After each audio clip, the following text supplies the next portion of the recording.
I'd like you to join me in Joshua chapter number 23. We're starting to wind down with our information from the book of Joshua and with the ministry of Joshua. The Jewish tradition is that he was the first judge of Israel inside the Promised Land, and that he did this job for 25 years. The scripture only tells us that he died after leading Israel for some time at the age of 110. Now, we know that the Israelis settle into the designated work cycle that was given by God through Moses, called what we call the sabbatical cycle. And so they would have spent the first 6 years, 6.5 effectively, in Israel proper, getting things secured. And then in that first sabbatical cycle kickoff, I believe that's when Joshua divvies up the land. And then everybody goes home and rests for the first sabbatical year, which I think fell 1410 in the fall until the following fall in 1409 BC. So if the Jewish people are correct in their tradition that he lived for 25 years, then he would have experienced the sabbatical year of 1403 into 2 and 1396 BC into 1395 BC. 21 years of time in the land. And during that time, Israel should have been spreading out into their territory, into the places that had been cleared out by Joshua and the army, and just following God's lead in living in the land. But we find out in Judges that they were not doing it the way they should have. And I think the older that Joshua got, the less the people probably paid attention to doing what they'd been told to do, and maybe started fudging on some of the rules. Now, every 7 years, at the kickoff to the sabbatical year, the entire book of Deuteronomy is supposed to be read out loud as a reminder to the people, these are the rules of the covenant. So it is my suspicion, nothing I can prove, it is my suspicion that Joshua 23 may take place at the third kickoff to a sabbatical year in the land of Israel. That is, in the fall of 1396. And that Joshua is thinking about how the Israelis have not got the job done yet. And in fact, they're starting to, as I sometimes say, play a little footsie with the locals who keep coming back into their old territory. So let me first of all remind you of things from the book of Judges, and then we'll read in Joshua 23. We are told in Judges 1:21, the people of Benjamin did not drive out the Jebusites who lived in Jerusalem. So the Jebusites have lived with the people of Benjamin in Jerusalem to this day. In chapter 1 of Judges, starting at verse 27, Manasseh did not drive out the inhabitants of Bethshan and its villages, or Tanakh and its villages, or the inhabitants of Dor and its villages, or Ibleam and its villages, Megiddo, its villages, for the Canaanites persisted in dwelling in that land. Now, when Israel grew strong, they put the Canaanites to forced labor, but they did not drive them out completely. Ephraim did not drive out the Canaanites who lived in Gezer, so the Canaanites live in Gezer among them. Zebulun did not drive out the inhabitants in Kitron, or the inhabitants in Nahalol, So the Canaanites lived among them. They became subject to forced labor. Asher did not drive out the inhabitants of Akko, or the inhabitants of Sidon, or Alab, or Akzib, or Helba, or Aphik, or Rehob. So the Asherites lived among the Canaanites and the inhabitants of the land, for they did not drive them out. Naphtali did not drive out the inhabitants of Beth-Shemesh, or the inhabitants of Beth-Anat. So they lived among the Canaanites, the inhabitants of the land. Nevertheless, the inhabitants of Beth-Shemesh and Beth-Anat became subject to forced labor for them.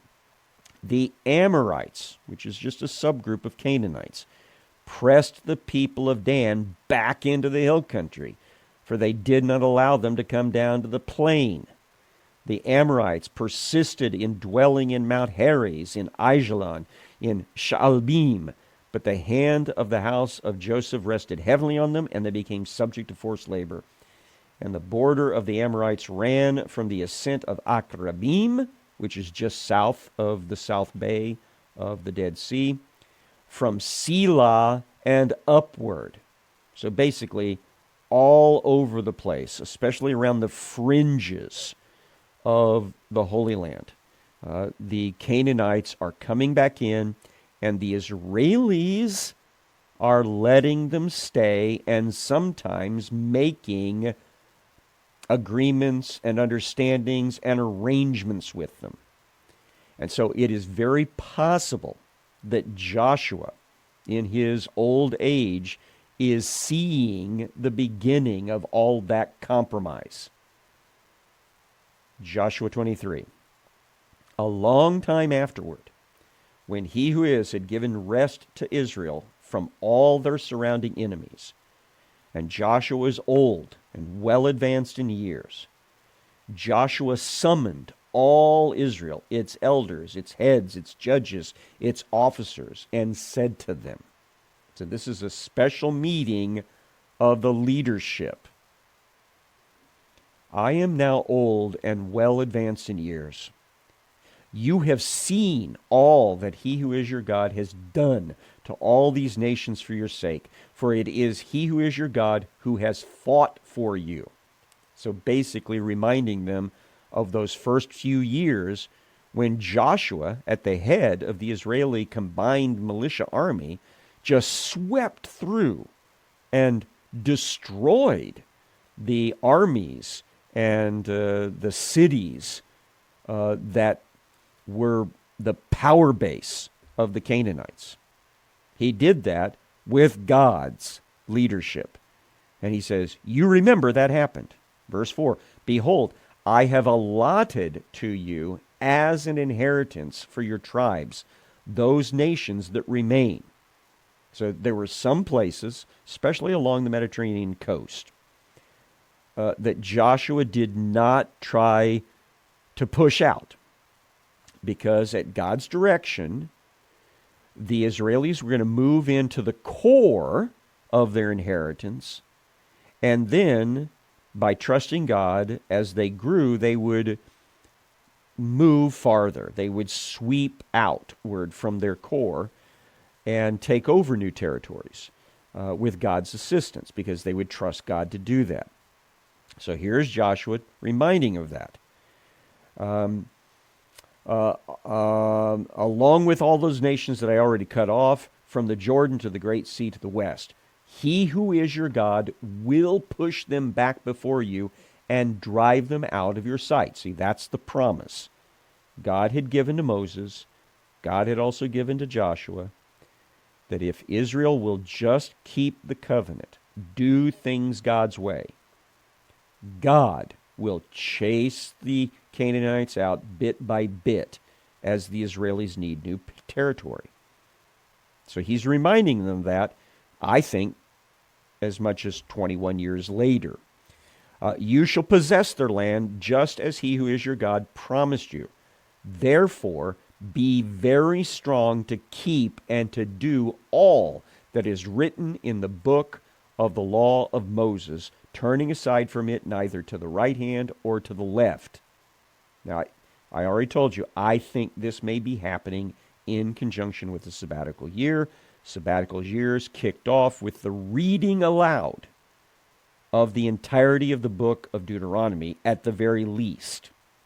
And so that might be something very fresh in Joshua's mind as he said that.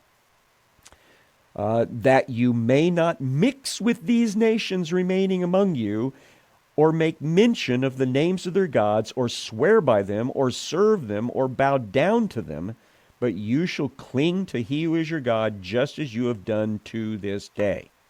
So he is concerned clearly about mixing with Canaanites who are coming back into the region, because Canaanites bring with them false faith, and he does not want that infecting the Israelis. Verse 9, for he who is has driven out before you great and strong nations, and as for you, no man has been able to stand before you to this day. One man of you puts to flight 1,000, since it is he who is your God who fights for you, just as he promised you. Be very careful, therefore, to love he who is your God. A reminder from Deuteronomy chapter 6 about the Shema. Hear, O Israel, he who is our God, he who is one, and you will love he who is your God with all your heart, soul, and strength. So Joshua says, make sure you follow through with those words. And if you don't, then this is going to happen. Verse 12, for if you turn back and cling to the remnant of these nations remaining among you. So that's his concern, which is why I think these things are already starting to happen in his lifetime, and he's concerned about it. If you turn back and cling to the remnant of these nations that are remaining among you, and make marriages with them, so that you associate with them and they with you, know for certain that he who is your God will no longer drive out these nations before you. Did you hear that? They had already been warned that by Moses. Here is Joshua reminding of that. If you expect God to fight on your behalf and to basically push the Canaanites back to let you have new property, you have to live by the covenant. If you don't, you're going to end up with the curse, not the blessing. He won't fight on your behalf, and that's really what's going to end up happening in the next part of our story.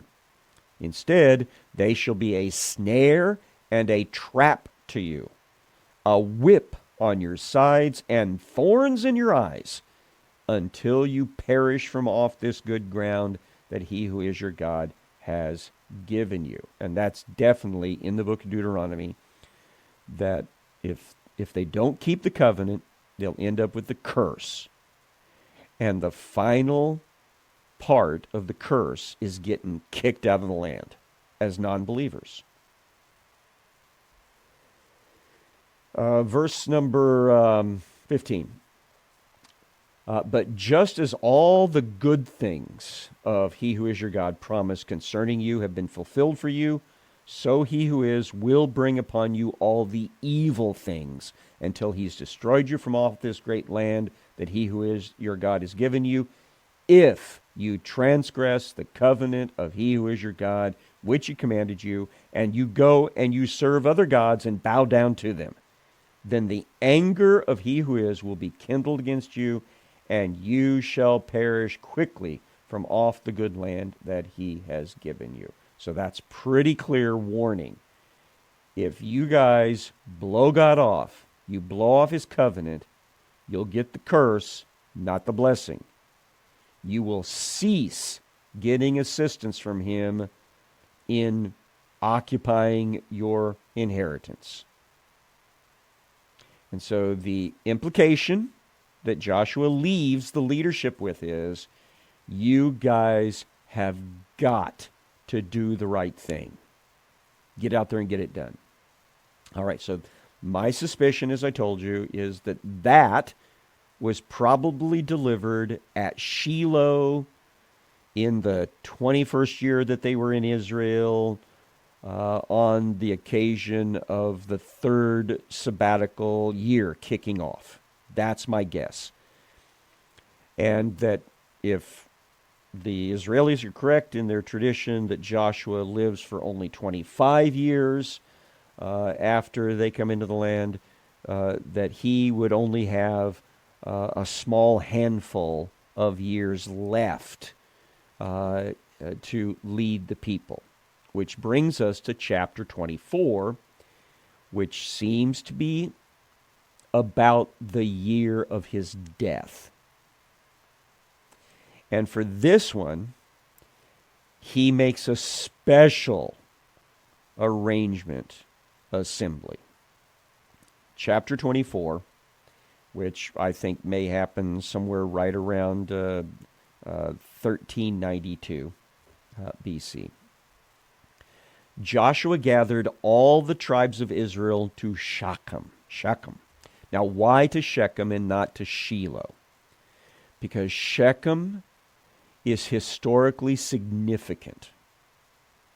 It is the place that Joshua brought Israel to in the very first year that they were in the Promised Land, for the blessing and cursing ceremony that had been prescribed by Moses, where 6 of the tribes get over on Mount Ebal to the north, and they speak the curses.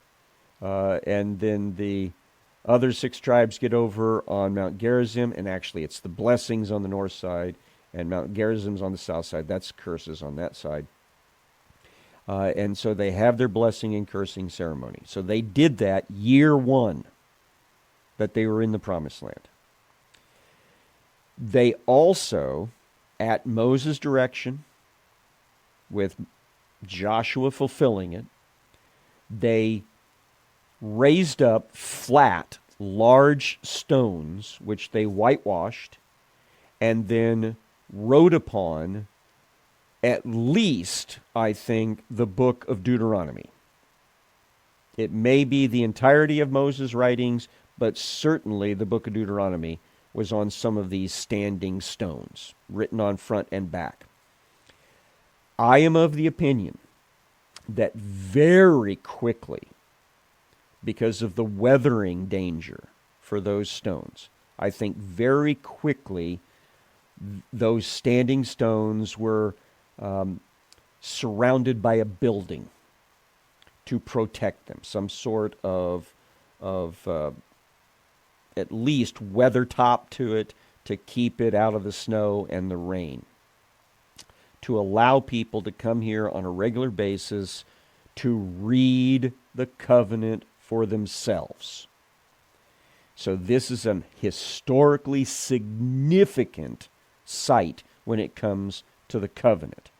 And Joshua is clearly worried about the Israelis sticking to the covenant once he's dead.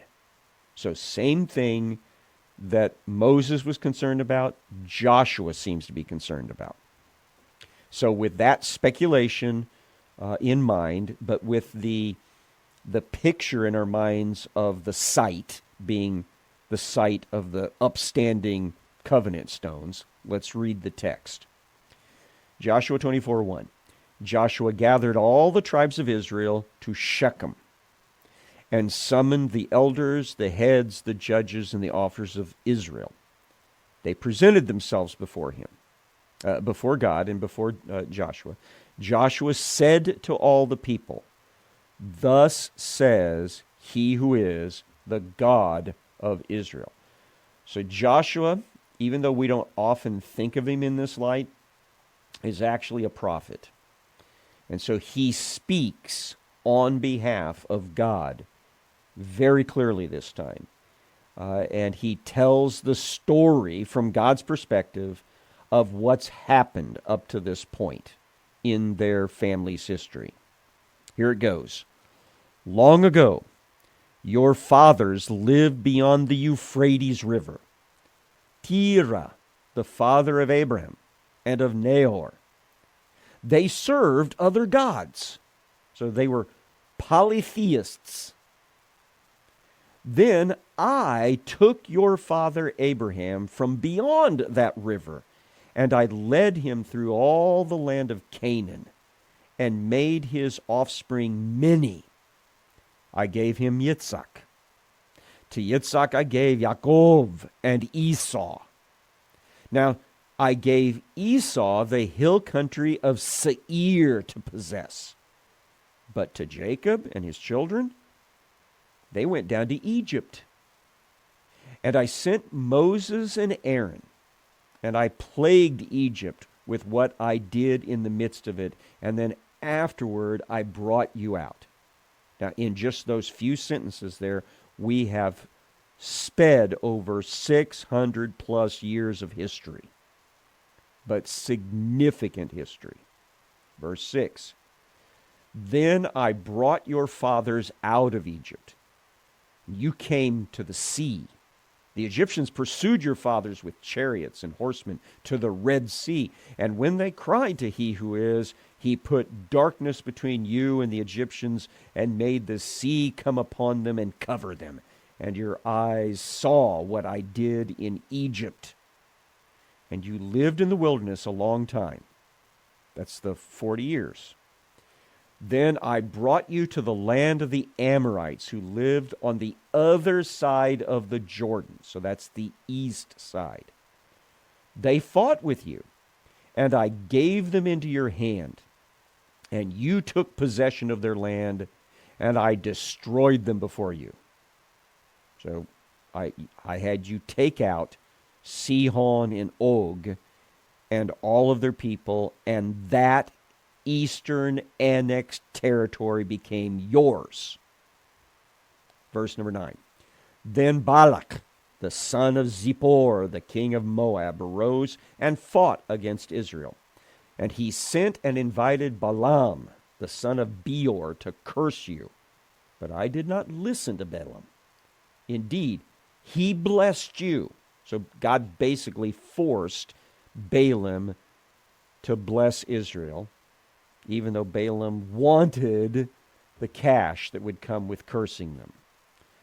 So I delivered you out of his hand, and you went over the Jordan, supernaturally, came to Jericho. The leaders of Jericho fought against you, and it's, of course, in between the lines here, lost supernaturally.